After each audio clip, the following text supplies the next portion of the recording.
welcome to the first show of Stronger Together. And today's our first guest is going to be Gauri.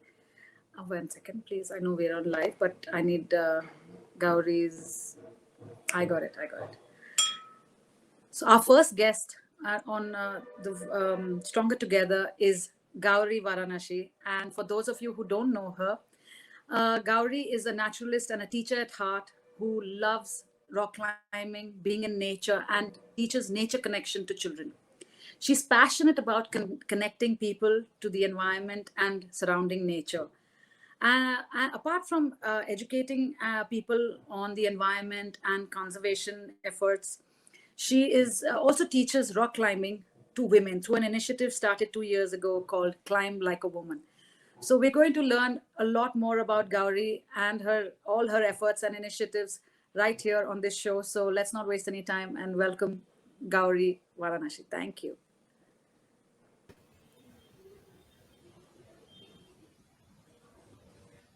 Hey Gauri, Hi, hi welcome Meghna. to Hi. the show.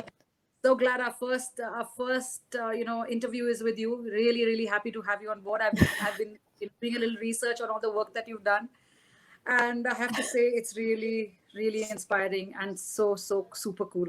I'm very much in awe. So lovely to have you on the show. So I'd like to just Super start at excited. the thanks. So I will just want to start from the very beginning. I've read some of it that you learned how to like rescue snakes when you were a kid, and we want to know all about it. Where did you grow up, and what was it like, and what was that journey of identification, rescuing that childhood? Tell us more about it, please. I went to an alternative school in the outskirts of Bangalore called Center for Learning. It's based on Jiddu Krishnamurthy's philosophies on education. Um, and sort of the whole school's philosophy is that, it's not just about academics, but it's also about um, becoming a person who's aware of all different aspects of life. So, one of the aspects was, of course, learning about what's around us. So, it was learning about nature, learning about the plants and animals.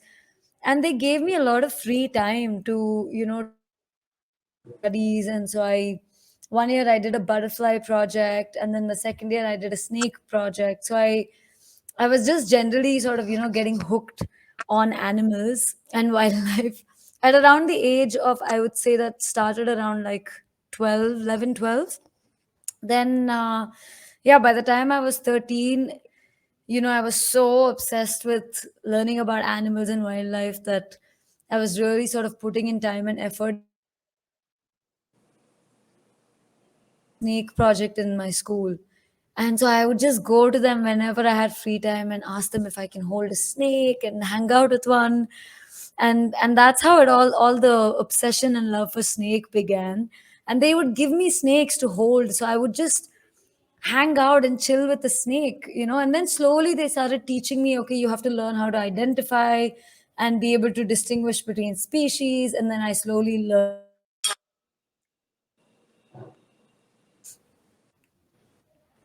That's super. That's super cool. I mean, for a childhood with that kind of experience, it's just mind blowing.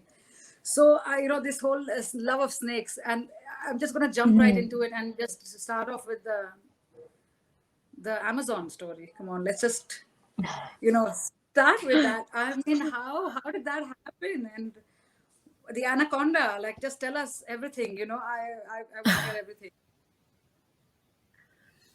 Yeah, so I went to study in the US after my schooling here. And so when I went there, I used to go. So on winter vacations, I got the opportunity to go and start guiding people into the rainforest. And of course, also teaching people, about like the threats to the rainforest, what's happening currently. So I would go on all my breaks and basically, take people into the jungle and try and show them the animals. So we would go on these really quiet walks in the morning, and also like just trying to make it hands on. So all our activities were things where other tourism companies wouldn't do it. So we were eco tourism company basically. And it was essentially, doing things like walking at night with headlamps into streams and into swamps, even like up to our necks till like here, where the water is dark and you can't see what's inside. But then that was such a rewarding like experience for me to just teach people and see the change in people, right? Because we had so many people who would come feeling nervous and scared, and then towards the end of it they would be in total like awe of everything and not scared, and they would come swim with us in the rivers, and full transformation of behaviors. um, so seeing that was magical, and I think that's where my sort of passion and love for like educating truly began. But yeah, the snake, I mean, part of all of these trips were finding and catching snakes and showing people snakes up close, because I truly feel that something like snakes, it's so feared. It's such a deep feared, thing in our brains. It's all like kind of set in our brain that they're bad, they're dangerous, they're scary, they're slimy.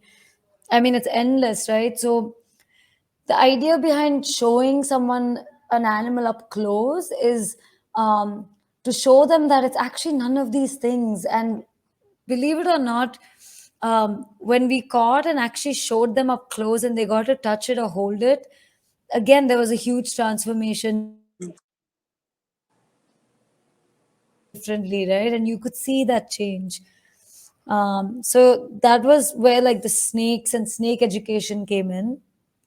And then one year we partnered with a biologist to try and start the first anaconda study ever in Wow. Peru.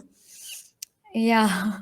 And that's when we, had even more crazy adventures. And for that, we truly had to like live in swamps and lakes for days. Day in and day out, we would walk in the swamps, walk around lakes, because that's where they live. That's home to them. For And them. so it And that was, was good for you. yeah, and then that of course became home for for us too. But it was a truly, amazing experience, and part of that was, finding one of the largest anacondas we've ever seen, which was 18.6 feet long, Just nuts. right, and being wet all the time. Nothing dries, because if you're walking around in a swamp like all the time, nothing dries. So you just have to get used to, being okay putting back on damp clothes and then going again and walking and looking. And that's the only way you can study snakes, right? Because we needed tail samples of different snakes, individuals. And the whole idea was to try and study if there's mercury contamination going on or bioaccumulation of mercury in their bodies, because there was mercury contamination in the rivers in Peru because of gold mining. So that's how all of that came about. Yeah. So how long was this experience? How long were you like post school, and you've been out, in the Amazon, say Peru, and how long was this? When did you get back to Bangalore? Yeah. So I was based out of the so about 10 of those years, I would go on winter vacations and guide and take people into the jungle. Then the last 5 years out of the 11 years, I started guiding a little bit less. I would still go and guide a trip, but I Yeah. started focusing more on teaching nature connection to children in the US Right. through an organization. So that That was sort of the timeline. that's Left, I wow. went to, the US right after I finished my 11th and 12th, basically. So I'm just trying to put a timeline here. You're still in your 20s and you've done a lot. Okay, you're like No, super. I'm 30. You're 30. You made it to 30. Like yes, okay. I'm just like you have a baby face. Oh no, So it's this haircut. so no, this is fabulous. Okay, this is so inspiring. I mean, I can't even begin to just wrap my head around the experiences that you've had, and you've accumulated so much. And so you got back to Bangalore. Let's say you got back home here to India, and then you decided to take this to like talk about nature connection with children, to start rock climbing, to Hmm. start like I want that whole process of how did you, decide to start something like this? Because it's Mm. not like, hey, this is a really lucrative business, let me get into this. So how did that journey kind of take place? Like, we'll come to, like, Climb Like a Woman. So, but various, like, just nature driven workshops, climbing workshops. So how did you Mhm. start, and coming back, and how has it been? Tell us about that. So initially, actually, I started Climb Like a Woman, for example, while I was still based in the US. So some of it I had started kind of doing on and off as I visited India, went back because I would visit India every year because I wanted to visit home for like 3, 4 months. So I would come and I would, every time I would come, I would try and my own friends' kids or climbing with friends. I would always do something. And the whole Climb Like a Woman came about because well, I found climbing because one of my friends in the US one year came with me on one of the eco tour trips to Peru, and she saw me climbing a strangler fig tree, and she Right. saw me climbing up that quite high and coming back down, and she was like, have you tried rock climbing? You would be so good at this. I said, no, take me. So she actually took me, and that's how I got introduced to rock climbing. And I think over the next few years, that was, I think, around 2013. And over the next few years, as I came to India and climbed, I started noticing that there were very few active women climbers in the outdoors, climbing Right. outdoors, in India. And I also started noticing that in the US, they were doing all these climbing to introduce them, and there was nothing going on in India. Um, Right. so I started, so I decided, okay, something needs to get done about this. And I Sure. got a grant in 2017 and I wrote about doing a women's only event. So then in 2018, I called up just a few other women climbers I had just met in India. And I asked them if they want to join the team and be a part of this. And they said, yeah, we would love to help. So that's how Climb Like a Woman started, and that now we're a five women team. And alongside this, as this sort of developed in my life, I think nature has always been a constant in my life ever since school. So Yes. as this was happening, my like passion for teaching nature connection was growing stronger and stronger and stronger because I was not only guiding in Peru, I also started working with an organization called Wild Earth. Right. And they're based in upstate New York. Right. And so they were someone so I had been doing these different small, like little activities. So we were doing these like small little activities. I was doing it as I guided people into the jungle. Right. And but for me, what truly changed when I met people at Wild Earth was connecting to nature in a much more deeper way. Their thing was based on like wilderness school concepts. Yes. um So and have you been able to so take it? Sorry, carry on. so I learned a new style of teaching all the things that I'm passionate about, which is much more using our senses and sensory, like reawakening or awareness. And so then I Right. started thinking, okay, I want to start mixing and bringing in nature education into all different like areas, right? And so that's when, then last year during COVID was when I decided, okay, I want to actually be based out of Bangalore again. And when I did that was when I thought, okay, I've anyway been trying to bring in some nature connection into Claw. And then I Right. thought, okay, I'm going to start something completely separate for just nature connection. Right. And that's when I started Wilderness Ways in Bangalore. Yeah. So we're coming right to that. What I, just having started, let's say this, you're doing this connect of rock climbing and then also teaching children. So is Wilderness Yeah. Ways, was it something that came out of like just for children, like to bring that, or did you find a lot of adults also interested in being a part of this? Because I would think that I would love to be, to have that experience to, along with my children. Like I think it's such a deep, meaningful experience to be able to spend valuable time outside and learning about like edible plants or foraging, or Yeah. being like light your own fire, or like really like being out there. So what kind of a crowd has it been, and how has the response been for you in Bangalore? How many have you done? How is it No, going? so yeah, so Wilderness Ways is actually not just for children now. Even Yeah. though my focus in the US was working with children, because that organization was primarily working with kids. But Right. now with Wilderness Ways in India, I'm actually doing adult programs as well. So, and a lot of my programs are 8 years and above, so that parents can come with their children. So And, so they can have this unique experience.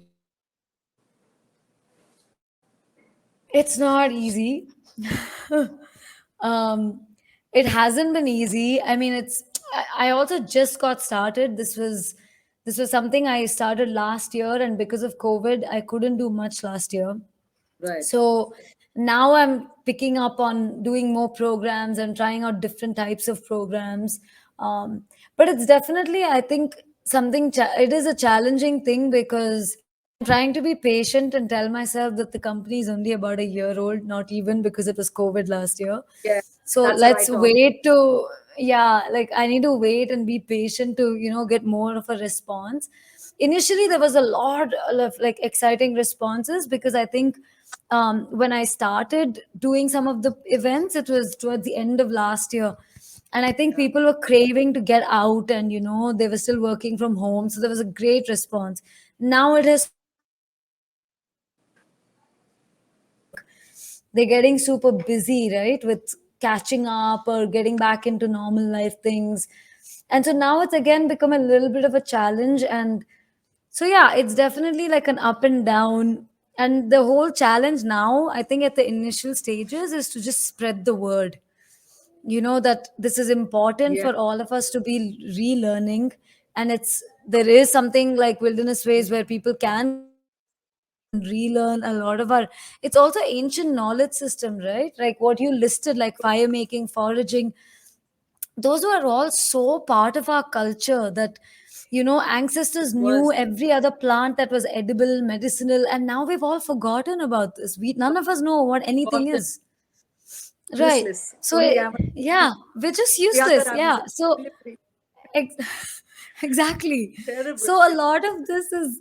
So, a lot of this is to sort of bring back these concepts again and start relearning from maybe other people, local people, tribal groups, and also just relearning, the art of fire making, the art of building a shelter. And because it is important that we reconnect to the planet. We're all very disconnected as a species, as people, with the So way much. we live.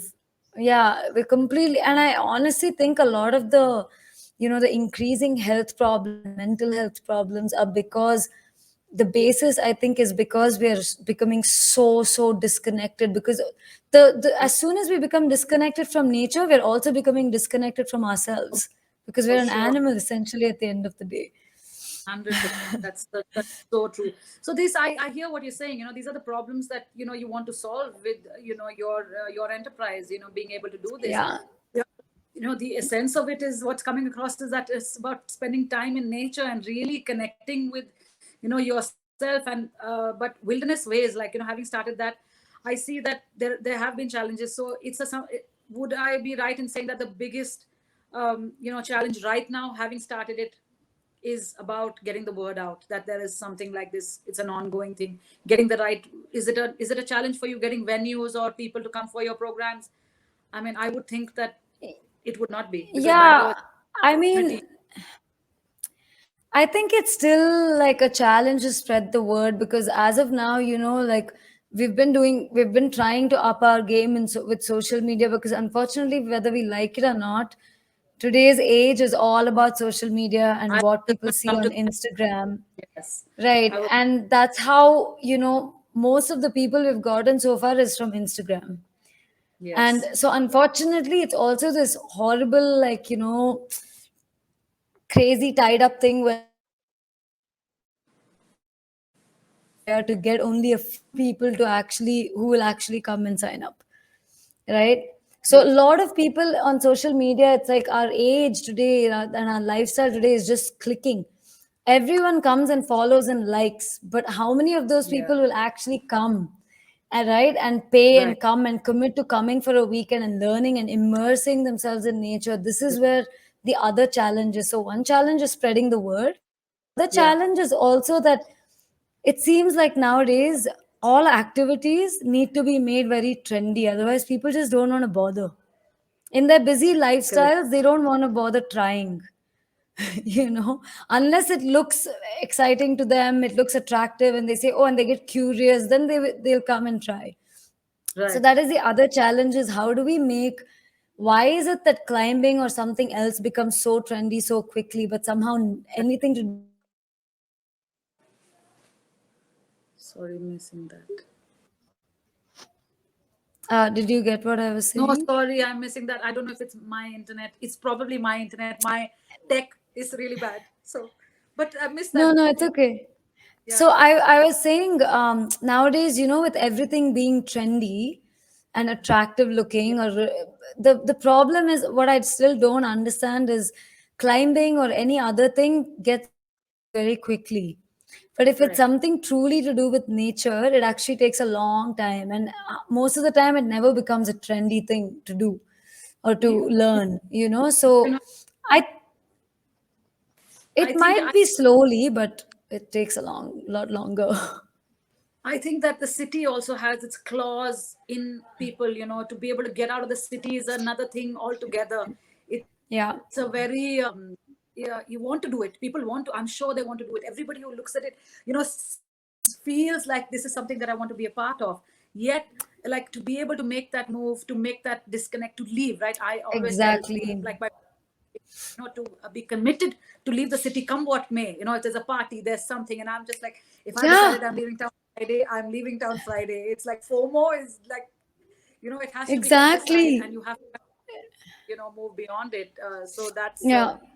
so with all these challenges, just tell me, as an entrepreneur, you're doing this, and obviously it's like, again, let me say that, did you ever think that you would make a livelihood, like a living following your passion, you know and I'm sure like it has its challenges, but making a living, making this happen, continuously striving to this, more than a maybe 15-year journey, doing this. And Yeah. how I mean, I just want to say that, it's kudos, like the knowledge that you have garnered, and the experiences that you've had. I feel that, is it something that you look forward to doing for the rest of your time? This, you're not gonna sell out, you're gonna keep this going, you know I mean, that would be the hope. But at the same time, you're saying, oh, you're doing all this for so many years. Unfortunately, for someone like me to keep doing this kind of work, we also need help from others who want to come and attend and learn. And, so it does rely on other people as well. yes. So it is something that I will obviously continue to a certain extent. But of course, this is something that is like on trial right now. So I'm hoping that if things pick up and I can keep it going for many years to come, that would be the best outcome. But Yes. again, like I said, this is something that it's new and it's something that I'm still trying out. So I guess it's successful, and if I can actually make a livelihood from what I love doing, and if not, I'm going to have to come up with like I mean, I will always continue to teach the same things what I'm passionate about, but I might have to change how I do it or where I do it, accordingly, if the response isn't great. And that's why the other challenging thing about this kind of work is it really, really depends and relies upon spreading the word and getting people to understand Yeah. that they should be learning about these things. They It's a should come constant out hustle. and It's a constant hustle. It's yeah, constantly a it constant. is. So this is It where is. this, Yeah. wonderful, and like hats off, to Shannon, to be starting this as an effort, to be able to say that, to bring to bring, adventure and adventure to tourism entrepreneurs, to be outbound travel entrepreneurs on the platform and have them talk about their journey and their challenges, and see like how can the community kind of bring and give back and kind of provide and support you, in that way. So this is something that we hope that we can do it through this platform. So if you were to say that, the needs, that what are your, like, where would you feel that you feel challenged, like, hey, this is just not my scene, I really want to be able to do this. Now I have to become, sometimes I hear people say this, I have to not only do what I'm doing, but now I have to be a filmmaker, I have to be a photographer, I have to be an editor. Suddenly you have to do all these things to put yourself out there, and which is Yeah. just keeping, your what you have to give, it becomes so Yeah. much sidelined with all this other stuff that you do to make it, more prominent on, on social media, Social media. Yeah. so. And I mean, just but that's where we are going to put it out to our audience, to say that, if there is somebody who comes across and says, hey, I can help you with this, I can help you with that. So what would be the top three challenges? I know you've mentioned, putting the word out, making it accessible, getting people to sign up. So how does that happen? Do you need somebody to follow up with people?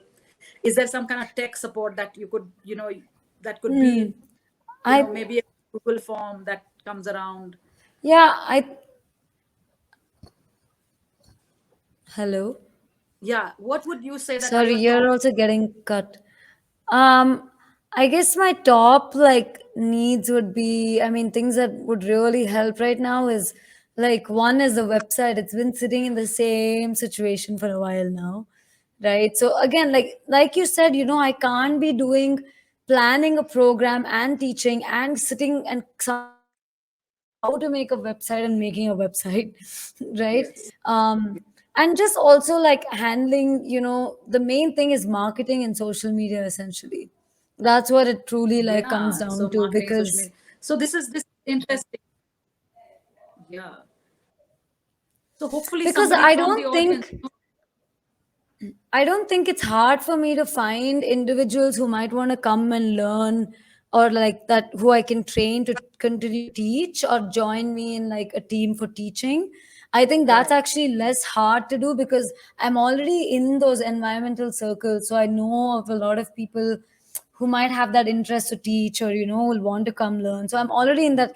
But the circles I'm not in is things like marketing and social media and also certain types of networking. Like, I've been Yeah. talking to a lot of friends that I would love to get or like someone who has the in or has corporate offices, Yeah. or companies or I think brands. this Because should be the project. This should be the weekend getaway project. exactly, because honestly, I think those people really need it because Need it. otherwise they're just sitting on a desk all day long in front of a freaking screen, right? Like it's terrible for their health. 100%. It's No, really that is bad. But getting the right people who need this, and right, getting an institution to be involved and sponsor such an event for them. yeah, I but think. the challenge for me there is I don't know what the like steps are to go about contacting such, software companies or corporate companies, teams. I don't know how to do it because Let's I'm not in those circles at all. So I So this don't is know big people who are challenge. in those circles. Yeah. So it's I think Challenge. networking within the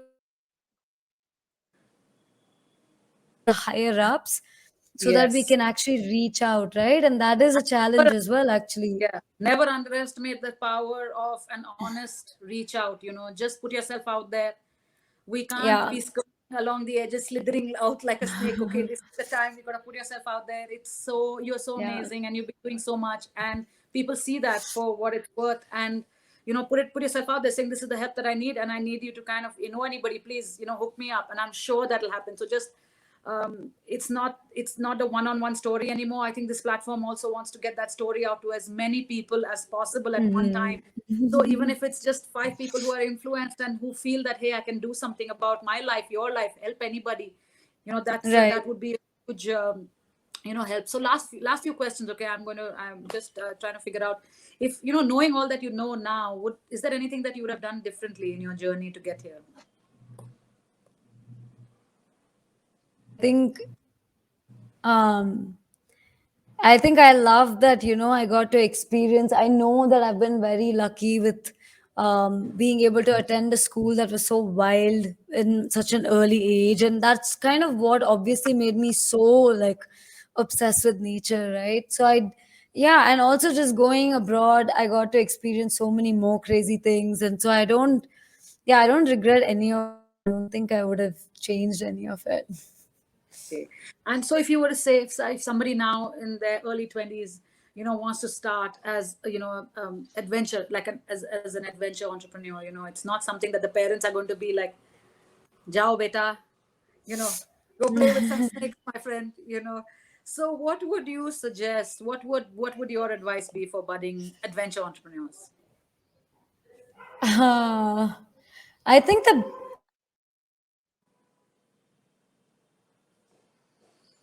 right, like go go learn with however many experts groups there are, just like really build on your like own knowledge of the outdoors in general, because since we're talking about like any outdoor related startup, like yeah, first I think it's all about like building that knowledge. And Yeah, then if they truly want to commit to doing that, then it is definitely a commitment. And it's definitely fun because you're your own boss and you get to do trial and error and figure things out. But along with that obviously comes challenges of its own, because you don't have a regular income. You don't know what you will make in 1 month, or even in 2 weeks. right. There are definitely challenges to it, but I think if you're truly passionate about something, you just have to stick to it and give it your best shot, because you never know, like maybe things will pick up and it'll get really good, and then you're basically teaching what you love, That right? And sounds you're doing what you're passionate about. So I think it's always worth to give it that try and see if yeah, you can succeed in doing it. that, that's sound advice. So what about the future? When is your next Wilderness Ways workshop, so people can keep an eye out for it and sign up for it? Sign up for Actually, it. we're doing one overnight program, Saturday, Sunday program on December 4th and 5th. So that's Okay. coming up very soon.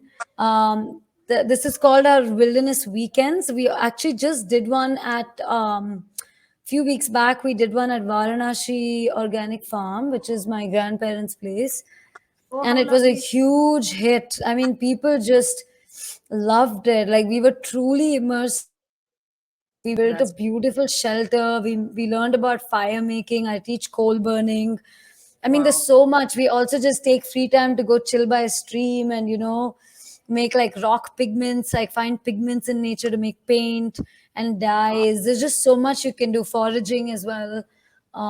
So yeah, we did a lot, and this is going to be the second wilderness weekend coming up December 4th and 5th. And this And it's one going to is much closer to Bangalore. It's only an hour depending on where you're going from Bangalore. So okay. yeah, it's again a Saturday Sunday event. Yeah. Where is it? Sorry, I missed that. Where is it going to It's be? close to Magadi. So it's about, so where I am in Bangalore, which is South Bangalore, for me, it's only about an hour to get there. For people from like Bangalore Central, I think it will take like an hour and a half maybe. But Okay. it's very close to Magadi near a village called Vardenhalli. Okay. Cool. We'll look out for the And details on that one. Asia's second largest monolith, that is, you can see that like all day long. That is the Shra- backdrop. It's this Shravan, huge rock. is that Shravan Belagola? No. Savandurga. Shravan Durga. Okay. Okay. Yeah. Wow. Yeah. No, looking forward. We'll keep an eye out for that. And so I just like, my last question to you. And what is it that you most enjoyed, being your own boss, having your own, starting your own company, doing your own thing? What is it that's been the most enjoyable, let's say? For me, it's definitely been just meeting people and like seeing the change in them, or like seeing people realize that there is so much to nature that we still don't know about, and that it's full of magic and full of like when you truly start spending that kind of time in nature and like get like becoming curious and learning about things, it's endless. I mean, there is all sorts of cool things going on with insects and plants and all the animals basically and their life cycles. And it's just that none of us give that kind of time to just pause and take it slow and actually go look and be curious again. So for me, it's all been whether, I mean, kids today are always very curious. For some reason, we lose curiosity as adults, which I think is extremely sad and Yeah, boring. um, but that's true. seeing adults, like kids have always been fun to work with, but when I've done it for adults, even seeing adults become little children and then suddenly start Yeah. actually getting curious again is it's Wow. another whole magical thing to experience and see, and that's exactly what I want to do with Wilderness Ways is slow down and learn about all these things. And so for me, that has been the most enjoyable. It's not running a company or organization. It's not marketing, none of it. It's just meeting people and children and seeing, that kind of change. Yeah. That's so amazing. That's so amazing. And you had to you got to experience that. It's been really, I think, Yeah. yeah. So thank you so much, Gauri. Thank you so much for being the first guest on our show, and it's been a real pleasure to have you on board and to listen to your stories. And I really, really wish you all the very best. Here's to many, many, many more, weekends away and wilderness ways. Like here's to like may you grow and grow and grow. And Thank thank you. you again. Thank you again. Thank you so much, Meghna. Thank you for having me.